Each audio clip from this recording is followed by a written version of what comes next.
దర్శనం కోసం, ఆ ఒక్క జ్యోతి దర్శనం కోసం అక్కడ వేచి ఉంటారు. కింద నుంచి పెద్ద పాదం 20 నుంచి దగ్గర 70-80 కిలోమీటర్లు నడిచి స్వామి దగ్గర సన్నిధానం వెళ్ళి జ్యోతి కోసం, జ్యోతి రూపంలో అయ్యప్పని దర్శించుకుందామని చెప్పేసి దర్శనం కోసం వెళ్తారు సార్. కొన్ని కొండ పరిసర ప్రాంతాల్లో కొన్ని లక్షలాది భక్తులు అక్కడ రావడం వల్ల ఈ స్వామి పెద్దపాదం నడిచి అలసి ఏదో ఆదమరిసి సొలసి నిద్రపోయాడు అన్నమాట కొండ మీద. తీరా కొండ మీద 41 రోజులు దీక్షున్నాడు, నియమాలు చేశాడు, పెద్దపాదం నడిచాడు, జ్యోతి దర్శనం చేసుకొని తిరిగి ఇంటికి వద్దామని చెప్పేసి వెళ్ళాడు స్వామి.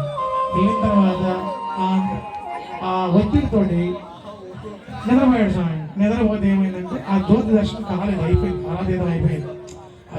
ఇంకా జ్యోతి అయిపోయింది, స్వామి జ్యోతి దర్శనం అయిపోయింది, తిరుగు ప్రయాణం అని చెప్పి అందరూ బయలుదేరారు. ఈ స్వామి ఇంకా ఉలిక్కిపడి లేచి, స్వామి 41 రోజులు నేను దీక్ష చేసి కష్టపడి నీ కోసం పెద్దపాదం నడిచి నిన్ను జ్యోతి రూపంలో చేద్దామని చెప్పి వచ్చానయ్యా.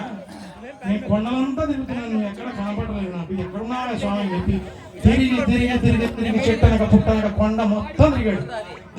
తిరిగి లాస్ట్కి పోయి స్వప్నంలో ఒక సోదమ్మ వెళ్తుంది అనమాట. దారి కొన సోది చెప్తా వెళ్తా ఉంది. నేను సోది పిల్లలు చెప్తాను కదా సోది. ఆ సోదమ్మ చెప్తుంటే ఆమె అడుగుతాడు, సోదమ్మ నేను దీక్ష తీసుకున్నానమ్మా, స్వామిని జ్యోతి రూపంలో చూద్దామని వచ్చుకున్నాను, నా స్వామి ఎక్కడున్నాడో చెప్పమ్మా అని చెప్పి సోదమ్మ అడుగుతున్నాడు. సోది రూపంలో అడుగుతుంటే ఆమె చెప్తుంది ఎక్కడున్నాడు స్వామి. హలో